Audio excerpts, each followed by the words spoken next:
Assalamualaikum warahmatullahi wabarakatuh. Wassalatu wassalamu ala asrafil anbiya'i wal mursalin wa ala alihi wa sahbihi ajmain amma ba'du.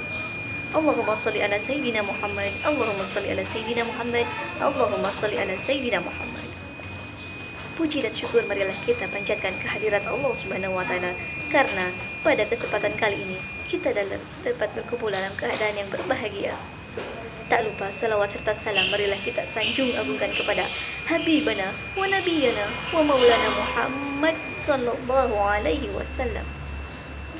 Sebelumnya saya mengucapkan terima kasih banyak kepada Bapak Bustami SAG MPD dan Dr. Haji Bukhari Muslim MAG MPD selaku dosen mata kuliah pembelajaran bahasa Indonesia yang mengizinkan kami semua untuk memaparkan sebuah materi yang berjudul Pembelajaran Sintaksis untuk MI. Saya akan memperkenalkan kelompok kami dari kelompok 5 yang beranggotakan saya sendiri yaitu Fatih Fatimah dan ada Elva Nur Aini dan juga Anina Baulidia. Baiklah, materi pertama akan disampaikan oleh Elva Nur Aini. Kepadanya saya persilahkan. Yang pertama yaitu sintaksis. Beberapa ahli bahasa mempunyai pandangan tersendiri dalam mendefinisikan kata sintaksis, yaitu salah satunya menurut Groys-Keraf mengemukakan bahwa sintaksis adalah bagian dari tata bahasa yang mempelajari dasar-dasar dan proses-proses pembentukan kalimat dalam suatu bahasa seperti kata, intonasi, dan sistem tata bahasa yang dipakai.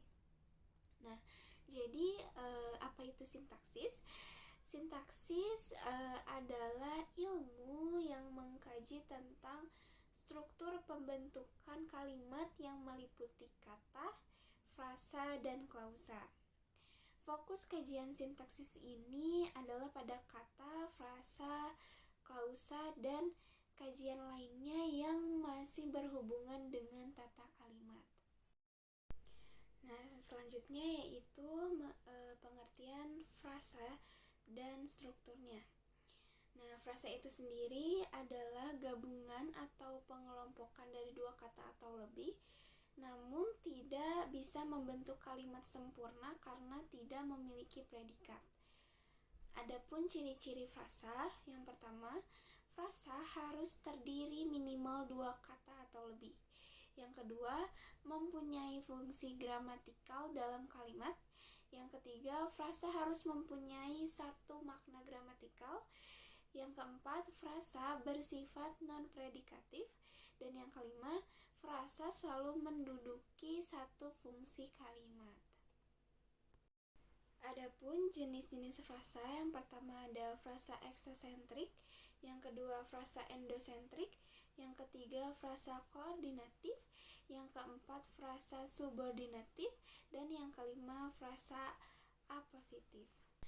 Kita akan membahas satu persatu. Yang pertama ada frasa eksosentrik. Nah, frasa eksosentrik itu sendiri adalah frasa yang tidak memiliki konstruksi sama dengan unsur pembentuknya. Nah, artinya salah satu unsur dari frasa eksosentrik tidak dapat saling mengisi ketika dipisahkan. Nah, misalnya pada frasa di sekolah, pada kalimat Alifah les piano di sekolah. Ketika salah satu unsur dari frasa di sekolahnya itu dihilangkan, maka tidak menjadi unsur keterangan. Nah, misalnya bila unsur di-nya itu dihilangkan dan berubah menjadi Alifah les piano sekolah, maka maknanya itu menjadi berbeda. Nah, ketika kata di-nya itu dari kalimat di sekolah dan di-nya itu dihilangkan, maka maknanya pun akan menjadi berbeda pada kalimat tersebut. Nah, selanjutnya ada frasa endosentrik. Nah, frasa endosentrik itu sendiri adalah frasa yang memiliki distribusi sama atau setara. Nah, sehingga ketika salah satu unsurnya itu dihilangkan, frasa tersebut akan tetap dapat digunakan. Nah, contoh kalimatnya, misalnya frasa motor metik pada kalimat Elsa mengendarai motor metik. Nah, meskipun salah satu unsurnya dihilangkan menjadi Elsa mengendarai motor, maka maknanya tidak akan mengalami perubahan. Selanjutnya yaitu frasa koordinatif. Frasa koordinatif adalah frasa yang komponen pembentuknya terdiri dari dua komponen atau lebih yang sama atau sederajat. Nah, sebab bentuknya yang sederajat, maka frasa ini dapat dihubungkan dengan konjungsi koordinatif tunggal. Nah, seperti dan, atau, tetapi, maupun, dan lain-lain. Nah, contohnya itu seperti orang itu merusak dan menghancurkan tempat tinggalnya sendiri. Nah, contoh yang keduanya, kita pergi ke toko buku atau ke perpustakaan. Selanjutnya ada frasa subordinatif. Nah, frasa subordinatif itu sendiri adalah frasa yang unsur-unsurnya tidak mempunyai kedudukan yang setara.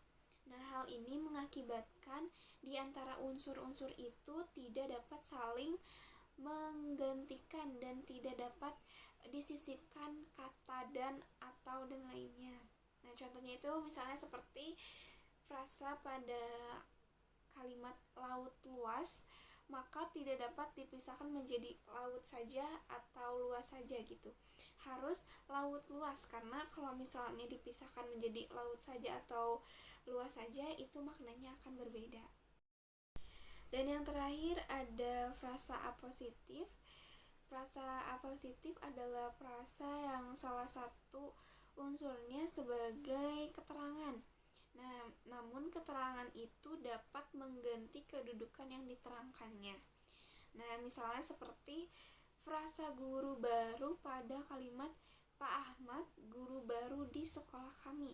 Nah, frasa guru baru tersebut berfungsi untuk menjelaskan identitas dari Pak Ahmad itu sendiri. Lalu ada ciri-ciri klausa. Di antaranya 1. Terdiri dari 2 kata atau lebih. 2. Mengandung subjek dan predikat. 3. Memiliki fungsi gramatikal dalam kalimat. Keempat, tidak memiliki intonasi akhir dan tanda baca. Jenis-jenis klausa ada 5. 1. Berdasarkan strukturnya. 2. Berdasarkan fungsinya. 3. Berdasarkan kelengkapan unsurnya. 4. Berdasarkan kata negatifnya. Dan yang kelima, berdasarkan unsur yang menjadi predikat.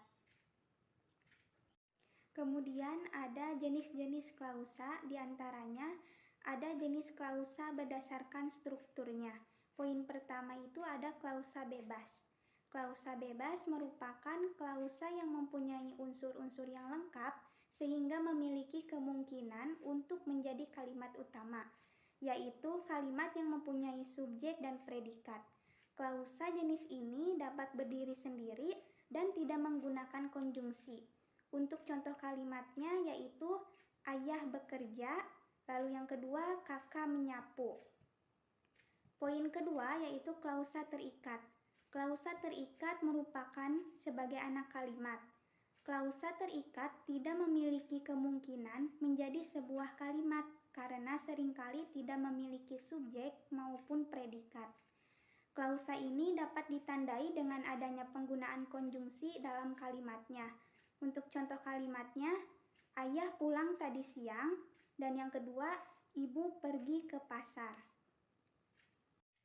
Selanjutnya, ada jenis klausa berdasarkan fungsinya. Unsur pengisi fungsi subjek adalah kata atau frasa benda, tetapi dapat juga diisi oleh kata kerja, kata sifat, dan kata bilangan. Contoh kalimatnya adalah, saya belum memahami penjelasan guru. Saya sebagai subjek belum memahami sebagai predikat, penjelasan guru sebagai objek. Lalu ada unsur pengisi fungsi predikat. Fungsi predikat dapat diisi dengan kategori kata benda, kata sifat, kata kerja, dan kata bilangan. Contoh kalimatnya, rapat pengurus koperasi sebagai subjek diadakan sebagai predikat, bulan depan sebagai keterangan. Lalu unsur pengisi fungsi objek. Nah, adalah kata benda. Jenis pengisi klausa fungsi objek berupa frasa nominal dan melengkapi verba transitif. Contohnya, Indonesia mengalami krisis moneter beberapa tahun silam. Indonesia sebagai subjek mengalami sebagai predikat, krisis moneter sebagai objek, beberapa tahun silam sebagai keterangan.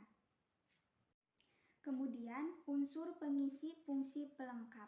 Klausa pelengkap berwujud nomina, adjektiva, atau prasa adjektiva pada predikat verbal serta prasa nominal. Biasanya pelengkap ini sering disalahartikan dengan menjadi objek. Contoh kalimatnya yaitu, bibi saya berjualan sayur di pasar. Bibi saya sebagai predikat, berjualan predikat, sayur pelengkap, di pasar keterangan. Kemudian unsur pengisi fungsi keterangan. Unsur pengisi keterangan dapat berupa kata keterangan, prasa depan, dan prasa benda. Keterangan fungsinya adalah untuk memperluas serta membatasi makna subjek ataupun predikat. Terdapat sejumlah jenis keterangan seperti keterangan sebab, keterangan cara, keterangan alat, keterangan tempat, keterangan waktu, serta keterangan subjek dan yang lain-lain. Contoh kalimatnya adalah, kemarin rombongan presiden tiba di Baghdad. Kemarin sebagai keterangan, rombongan presiden subjek, tiba predikat, di Baghdad sebagai keterangan. Yang selanjutnya jenis klausa berdasarkan kelengkapan unsurnya. Ada klausa lengkap. Klausa lengkap dapat dilihat dari kelengkapan sebuah unsur subjek dan predikat. Jika subjeknya di awal, disebut klausa lengkap susun biasa. Jika subjeknya berada di belakang predikat, maka disebut klausa lengkap susun balik atau inversi. Contoh kalimatnya, kami sedang bekerja. Kami subjek, sedang bekerja predikat. Lalu, Andi sekolah hari ini. Andi subjek, sekolah predikat, hari ini keterangan. Lalu ada klausa tidak lengkap. Berbalikan dengan klausa lengkap, klausa tidak lengkap dapat diamati dengan ketidaklengkapan unsur yang menyusunnya. Alias klausa ini hanya terdiri dari unsur predikat tanpa subjek. Contoh kalimatnya, terpaksa berhenti dari pekerjaannya. Lalu yang kedua, sudah pergi dari tadi siang. Kemudian ada jenis klausa berdasarkan kata negatifnya. Dikelompokkan menjadi dua, satu klausa negatif. Klausa negatif yaitu klausa yang punya negatif seperti tidak, bukan, jangan, jadi predikatnya itu bersifat negatif. Contoh kalimatnya yaitu, ibu belum pergi. Ibu subjek, belum pergi predikat. Lalu yang kedua, bukan saya yang melakukannya. Saya subjek yang melakukan predikat. Lalu ada klausa positif. Klausa positif ialah klausa yang tidak memiliki kata negatif sehingga predikatnya bersifat positif. Contoh kalimatnya, saya berhasil melakukannya. Saya subjek berhasil melakukannya predikat. Baik, untuk pembahasan yang berikutnya mengenai tentang pengertian kalimat dan strukturnya. Definisi kalimat menurut KBBI yaitu kesatuan ujar yang mengungkapkan suatu konsep pikiran dan perasaan. Bisa dikatakan juga perkataan dan juga satuan bahasa yang secara relatif berdiri sendiri, mempunyai pola intonasi final, dan secara aktual maupun potensial terdiri atas klausa. Terdapat ciri-ciri kalimat, diantaranya 1. Memiliki lebih dari satu klausa. 2. Diawali dengan huruf besar. 3. Diakhiri dengan tanda baca. 4. Setidaknya ada subjek dan predikat. 5. Berwujud satu ide dengan makna utuh. Jenis-jenis kalimat berdasarkan jumlah klausa ada 3. 1. Kalimat tunggal. Kalimat tunggal adalah kalimat yang terdiri dari satu klausa bebas. Contoh kalimatnya, dia datang dari Jakarta. Dia subjek, datang predikat, dari Jakarta keterangan. Lalu yang kedua, kalimat bersusun. Terdiri dari satu klausa bebas dan minimal satu klausa terikat. Klausa ini tidak setara, ada klausa utama dan klausa subordinat. Untuk menggabungkannya digunakan konjungsi seperti kalau, meskipun, atau karena.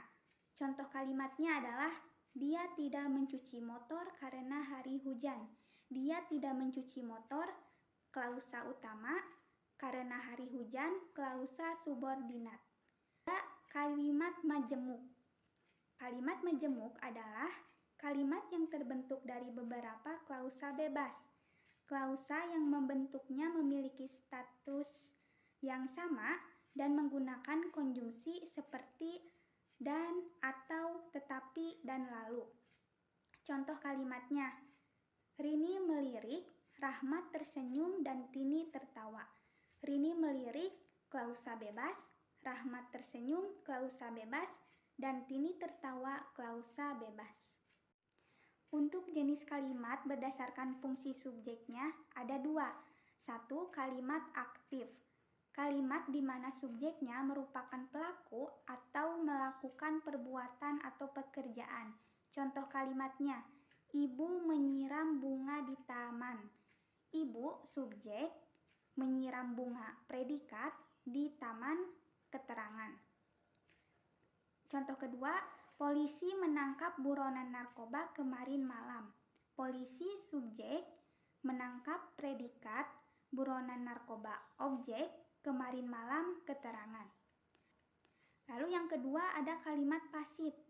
Kalimat yang terdapat subjek yang melakukan pekerjaan dengan ciri-ciri utama menggunakan imbuhan di, ke, an, dan ter dalam kata kerja. Kalimat pasif transitif, contoh kalimatnya, nasi dimasak ibu. Nasi objek, dimasak predikat, ibu sebagai subjek. Lalu yang kedua, kalimat pasif intransitif, contoh kalimatnya, sayur dijual di pasar pagi. Sayur, subjek, dijual, predikat, di pasar pagi, keterangan. Nah, yang selanjutnya ada jenis kalimat berdasarkan pengucapannya yaitu kalimat langsung. Nah, apa sih itu kalimat langsung? Kalimat langsung menggunakan tanda petik untuk membedakan kalimat kutipan dengan kalimat yang menjelaskan kutipan itu sendiri. Dan kalimat pengiringnya dipisahkan menggunakan tanda baca koma. Nah, contoh kalimatnya seperti apa? Misalkan, Dilan mengatakan, koma, gunakan tanda kutip, aku akan pergi ke Bandung besok, tanda kutip, seperti itu. Contoh kedua, ibu berkata, koma, tanda kutip, di mana Ade sekarang, tanda kutip. Kemudian ada kalimat tidak langsung. Kalimat yang digunakan untuk menceritakan kembali pokok ucapan seseorang tanpa perlu mengutipnya, sama persis seperti ucapan aslinya. Dihubungkan dengan kata tertentu seperti bahwa, jika, dan lain-lain. Kalimat tidak langsung, penulisannya tidak menggunakan tanda petik. Contoh kalimatnya, Paman berkata kepadaku bahwa aku harus rajin belajar. Mungkin cukup sekian materi yang dapat saya sampaikan. Mohon maaf apabila terdapat banyak sekali kesalahan. Sesungguhnya kebenaran hanya datang dari Allah dan kesalahan datang dari kami pribadi. Akhirul kalam, wabillahi taufiq wal hidayah. Wassalamualaikum warahmatullahi wabarakatuh.